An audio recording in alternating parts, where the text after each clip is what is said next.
Colgate Dental Cream to clean your breath while you clean your teeth and help stop tooth decay. And Palmolive Shave Creams for a smoother, more comfortable way to shave bring you Our Miss Brooks, transcribed and starring Eve Arden.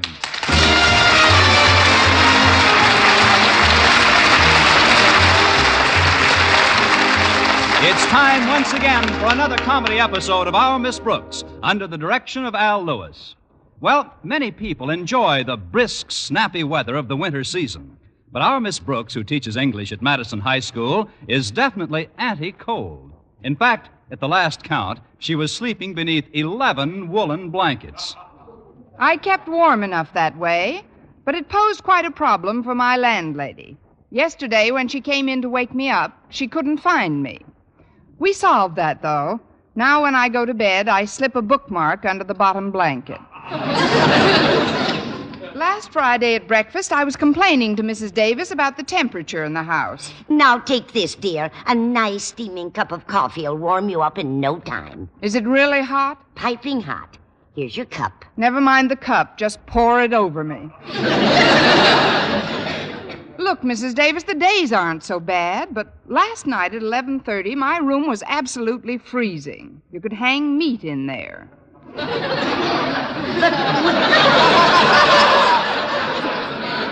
Connie, wouldn't that mess up the wallpaper?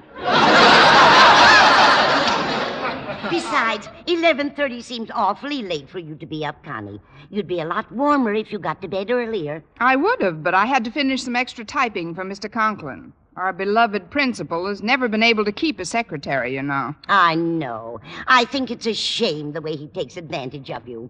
This isn't school business he gives you, is it? No, mostly personal correspondence, reports and things. And what does Mr. Conklin give you for this work? An occasional curt nod. Well, if I were you, I'd refuse to do any more for him. In fact, when you bring him this batch today, you ought to put your foot down. I tried putting my foot down before, Mrs. Davis, but it just didn't work. Why? What did Mr. Conklin do? He stepped on it.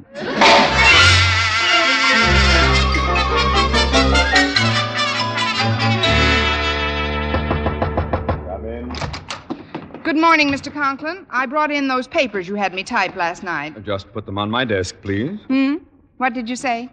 Perhaps you'd hear better if you'd remove those ridiculous earmuffs. What?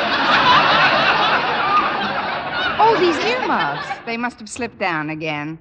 It's terribly chilly in school this morning, Mr. Conklin. Nonsense. It's just pleasantly brisk. Now, about these papers, Why, Miss Brooks, you're familiar with the rules of this institution. Why are you smoking in school? I'm not smoking. That's my breath.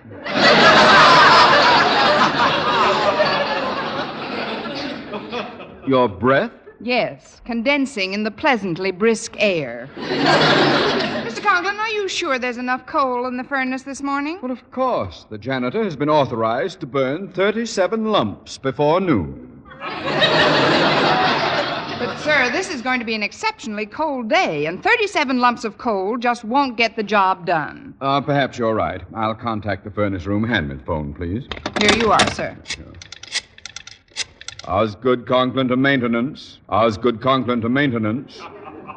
Fire lumps 38 and 39.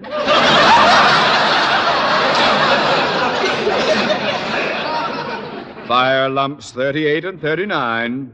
That is all. That should do it. Now, let's see those papers. Here they are, Mr. Conklin. I stayed up until 11:30 last night, so I'd have them finished for you. Well, I'm not unmindful of your labors in my behalf, and I want you to know that your efforts will not go unrewarded. In fact, because of your fine spirit of cooperation, I have selected you as the one who will be permitted to type up my new report to the Board of Education. I'm sorry, Mr. Conklin, but teaching English is a full-time job for me, and I just can't assume any extra duties. But somebody's got to do it. Miss Enright just turned me down, too. As a matter of fact, she's the one who suggested you for this honor. Oh, she did she? Well, let me tell you... You shouldn't speak harshly of your fellow English teacher, Miss Brooks. After all, Miss Enright is quite fond of you. Fond of me? Oh, she must be to pass such a nice compliment about you this morning. She said she considered you one of her oldest friends. She did? And then she said she likes you as well as some of her younger friends. Well, I can't force you to perform this trifling task for me, so you might as well run along to your classroom. Yes, sir, but as far as Miss Enright is concerned, I would like Careful, Miss Brooks. You're speaking of a teacher who may soon be head of the English department. What? The position is still open, you know, and for months now I've been grooming Miss Enright. Good. That should make her coat nice and shiny. Miss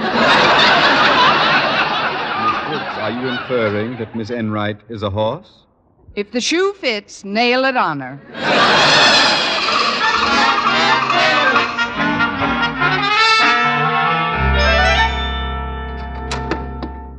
Pardon me, Mr. Boynton, but I've got a free period right now, and as I recall, so have you. Oh, that's right, Miss Brooks.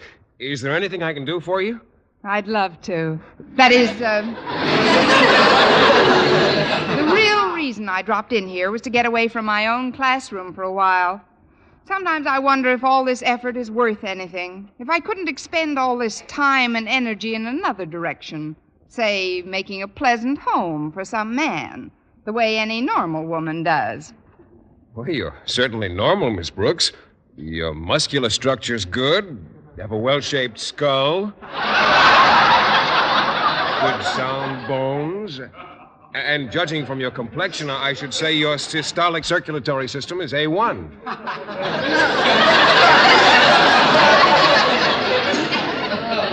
You romantic fool, you. I wish I felt as well as your description, though. I've got a little headache from all the paperwork I've been doing. A headache? Would you like me to massage your temples a bit? That's the quickest you've ever caught on. Please do, Mr. Boynton. All right. How does this feel? Just wonderful, Mr. Boynton. Yoo-hoo, anybody in here? Nobody but us guinea pigs. Well, it's Miss Enright. Miss Brooks has a little headache. I'm just massaging her temples. Oh, how humane of you. Oh, there you go with your jokes, Miss Enright. You're just loads of fun. Don't you think so, Miss Brooks? She's the biggest load I've ever seen.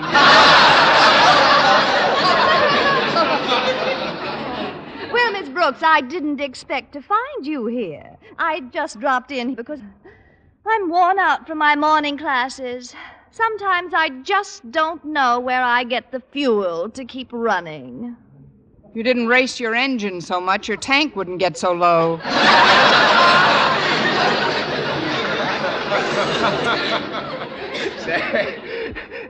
That's a good one, too. You girls have a lot of fun with each other, don't you? Yes, we do enjoy our little fencing matches. When we're not too tuckered out from our work, that is. Oh, that English class of mine. Well, I must say, I don't know what's come over you women of today.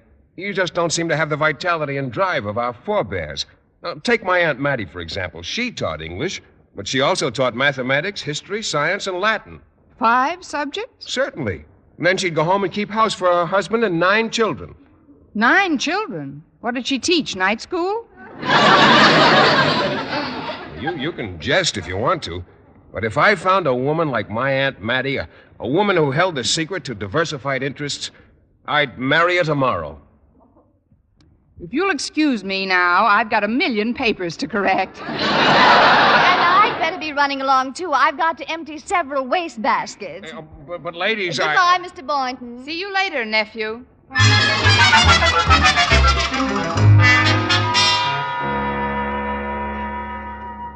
What is it you wanted to see me about, Miss Brooks? It's my work here at school, Mr. Conklin. I was wondering if you could give me another subject or two to teach. Miss Brooks, have you been sniffing too much eraser dust? No, sir. It's just that I'd like to diversify my interests. Another class would be a labor of love. Pardon me, Mr. Conklin. Hello, Miss Enright. Oh, Miss Brooks. What happened to those millions of papers you had to mark? I threw them in those wastebaskets you had to empty. I'm rather busy this morning, Miss Enright. What's on your mind? Well, Mr. Conklin, I've been thinking about my schedule here, and I've come to the conclusion that I could take on another subject. You too? But not 2 hours ago, you both complained about how rigorous your duties were. That was BAM, Mr. Conklin, before Aunt Mattie. You might consider it strange, sir, but On the contrary, and it's an extremely fortuitous coincidence. I was planning to institute a course in business administration at Madison. My big problem, however, has been instructors. There are none available in this area. There are now. There is now. I'll take a shot at it. Yes, sir. You bet. Sure thing. Not so fast, darling. Mr. Conklin, if you're interested in a business administration course, I'd like to point out that I've got a terrific background. That you don't have to point out.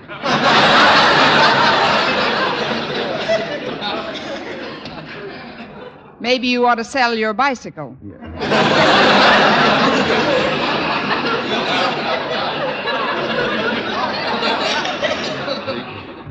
Please, Miss Brooks, please. Tell me about your experience, Miss Enright. Well, before I came to Madison High as an English teacher, I assisted Papa in his business. Papa was the head of a big collection agency at the time. I assisted my papa, too, Miss Enright. What did he do? He spent most of his time hiding from your papa. Please, Mr. Conklin, I'll admit I'm not overly familiar with the principles of business administration, but I'll study it thoroughly in the next few days. Miss Brooks, business administration is a 3-year course. How do you propose to learn it in a few short days? I'll only take a half hour for lunch. I'm afraid you have none of the qualifications for this position, Miss Brooks. Once again, it looks like Miss Enright has the inside track. Well, all I can say is don't bet too much on her nose. It might still be a photo finish.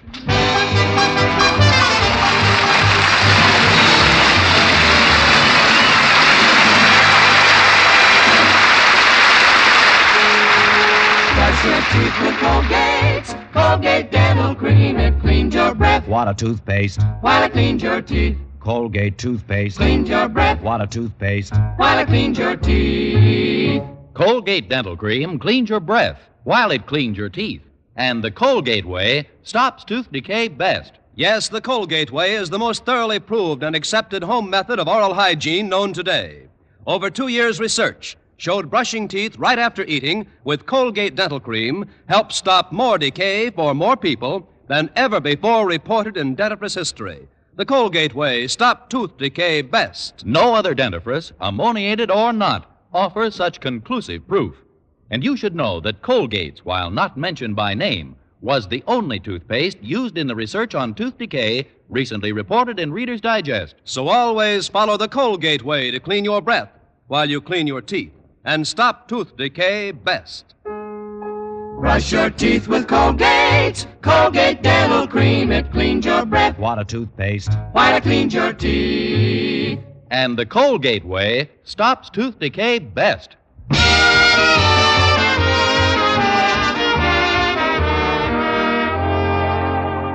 Well, Mr. Conklin seemed convinced that I didn't know a thing about business administration, and it looked like he was right. I had just about given up on the biggest deal of my life, 200 pounds of prime biology teacher. When lunch period came, I must have looked pretty down in the mouth as I entered the school cafeteria. Get it up, Miss Brooks. Your chin is sweeping the floor. Oh, hello, Walter. I do feel a bit grim today. Well, suppose you sit down over here and tell our favorite pupil all about it. And that is, unless you're waiting for Mr. Boynton. No, he had to go down to the biology supply house. They're having a sale on used guinea pigs or something. Oh, it shouldn't make you this depressed.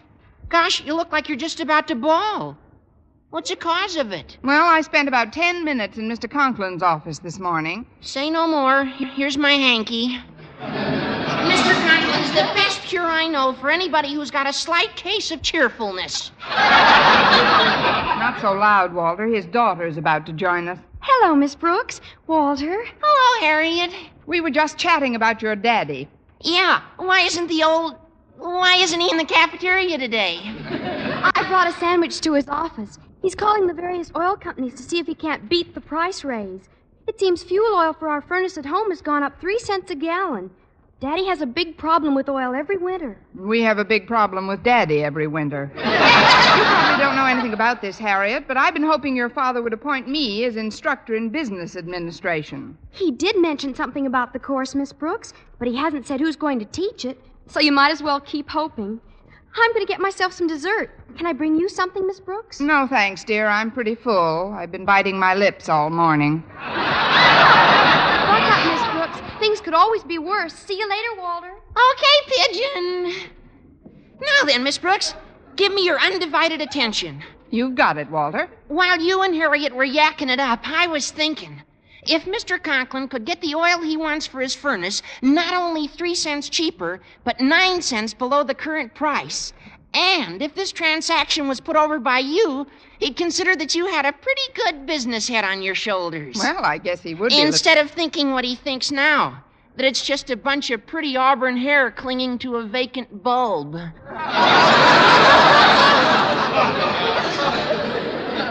Now, just a minute, Walter. Please, I'm not finished. It so happens that my dad has a good pal in the Ajax Oil Company, and we get all our fuel wholesale. Now, there's no reason why I can't get some for you to give to Mr. Conklin, thus helping you wrap up the job you want. Walter, I'd like to take this opportunity to apologize here and now for everything I've ever thought about you. This is a great idea. Thank you. We'll get the oil to Mr. Conklin's home right after school. But there's one question I'd like to ask you, Miss Brooks. Why are you so anxious to take on the added duties of another course? I can answer that in 2 simple words, Walter. Philip Boynton.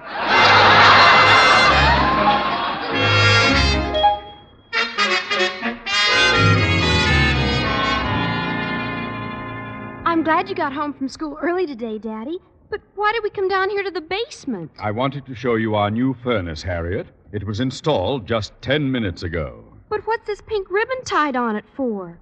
And what's this card on top of it? It's a little surprise for your mother. Read the card, Harriet. Let's see. It says, "To my loving wife, Martha. Happy Lincoln's birthday, darling, from your Osgood."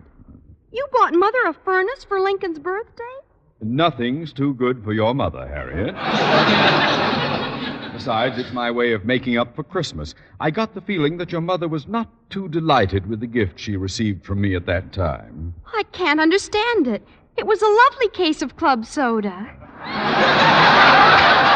Daddy, Mother was expecting a fur coat this winter. Then she should be doubly pleased. A furnace is even warmer than a fur coat.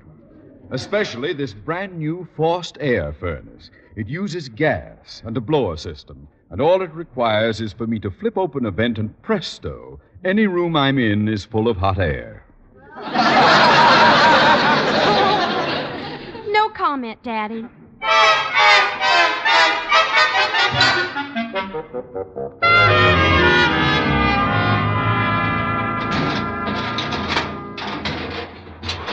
Shh! Quiet with that oil drum, Walter. I don't want Mr. Conklin to know we're in his basement. Well, I still don't see why we didn't just roll the drum up to his front door. Because I want to surprise him. We'll pour the oil right into the furnace. Then, when he can't understand how he's getting heat without having bought any oil, I'll flash this bill from the Ajax Company showing that I've beaten the current price by 9 cents. I get it. And then when Mr. Conklin reacts according to plan, he'll put you in charge of the business administration course. Mr. Boynton will admire your energy and diversified talents. And before you know it, you'll be married and have 9 children like his Aunt Mattie. Walter, have you been drinking this oil?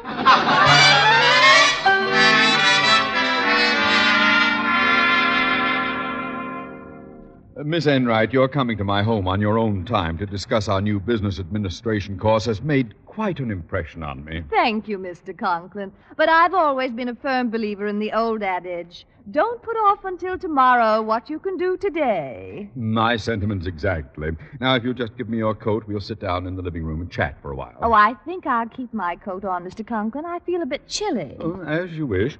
Mrs. Conklin is out shopping at the moment, but when she comes back, she'll fix a bit of tea for us. I can't wait to see her face when she discovers her gift.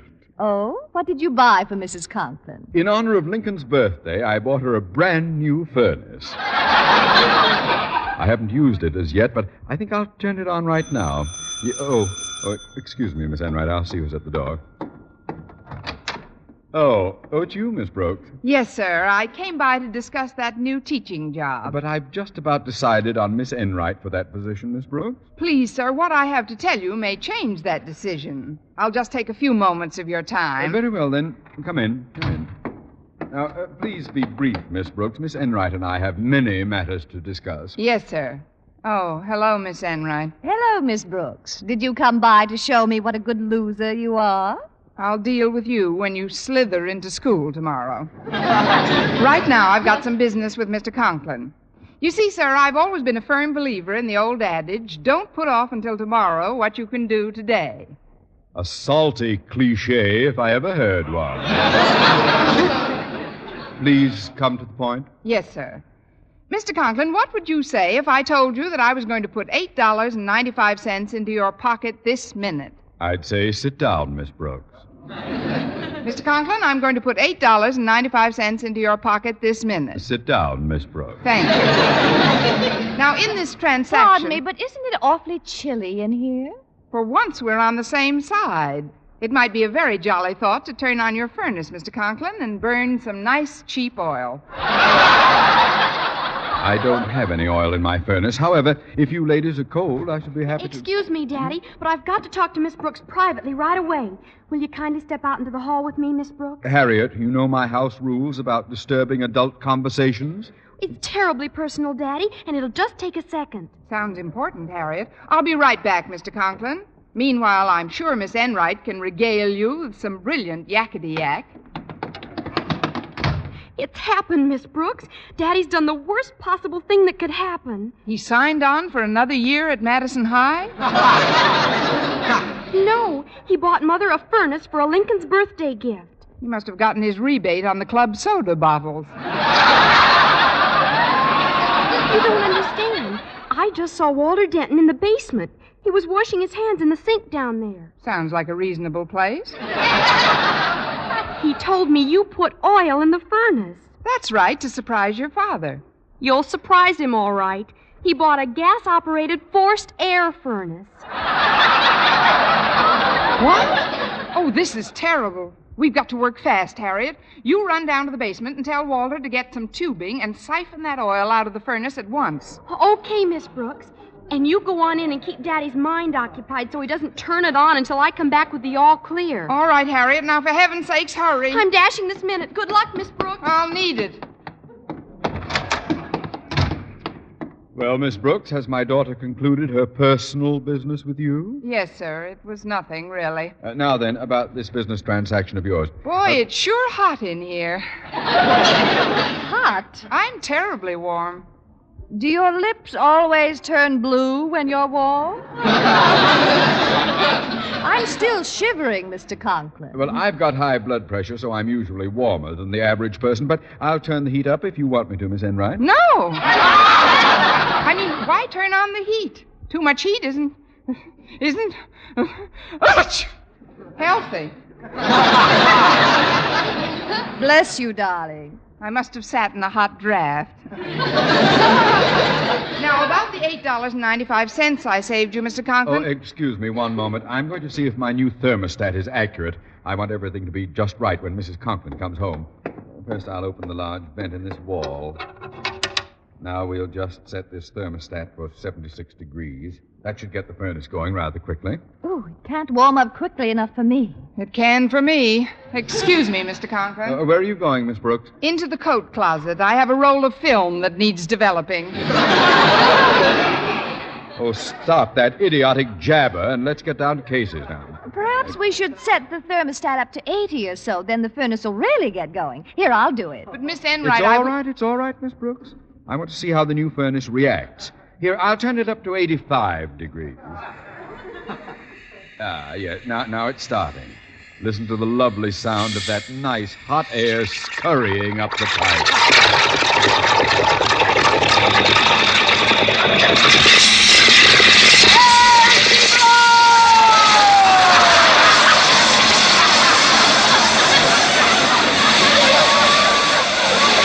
It's oil!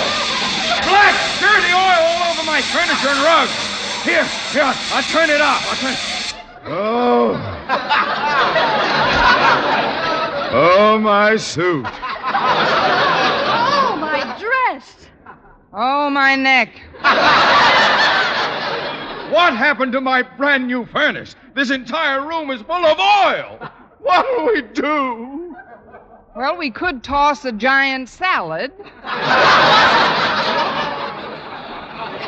But I guess the only practical suggestion is to clean it up. Something must have gone wrong when I...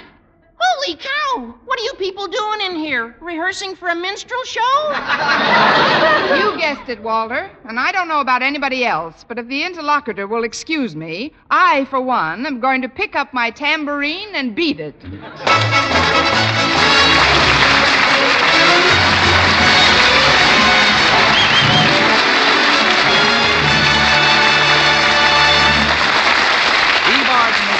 Brooks returns in just a moment.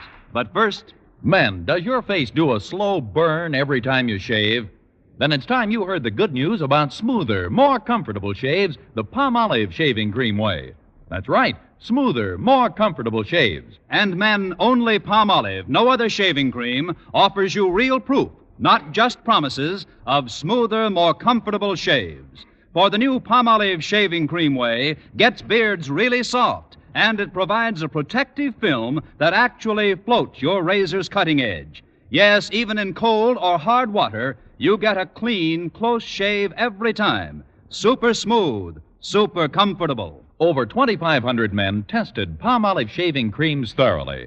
They followed the simple directions on the tube, and no matter how they shaved before, 3 out of 4 reported beards easier to cut, less razor pull, more comfortable, actually smoother shaves. Get Palmolive shaving cream, lather or brushless. See if you don't get that super smooth, super comfortable, free and easy shave you've always wanted. You owe it to your face to try Palmolive lather or brushless. Remember, only Palmolive, no other shaving cream, offers you proof of smoother, more comfortable shaves. And now, once again, here is our Miss Brooks. Well, Walter Denton was just about to spill the beans to Mr. Conklin about my part in the great oil scandal when luckily I managed to catch his eye. And through some magical current that seemed to flow between us, his lips were suddenly sealed. Then I took my knuckles out of his mouth and we cleaned up the living room.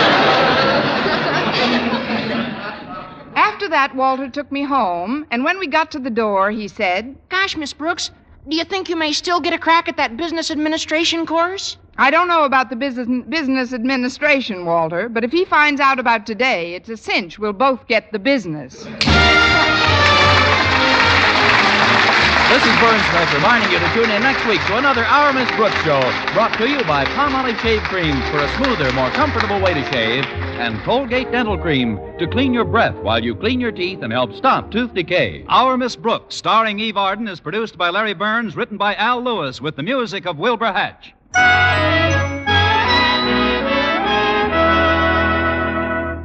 Ladies, now with new improved Vel, V-E-L, you can save 90% of dishwashing work. Just soak dishes in Vel suds a while. Dishes and glassware will soak sparkling clean. No washing, no wiping, no scouring with Vel. Only the stickiest dishes need just the touch of a cloth. Rinse, and they'll gleam without wiping. Soak pots and pans in Vel suds, too. And most of them will get shiny clean without scouring. What's more, Vel is extra mild to hands. So get new Vel. Save 90% of dishwashing work. Be sure to listen to Mr. and Mrs. North every Tuesday night on this same station, and be with us again next week at this same time for another comedy episode of Our Miss Brooks. Bob Lamont speaking. This program was transcribed. Stay tuned now for Jack Benny.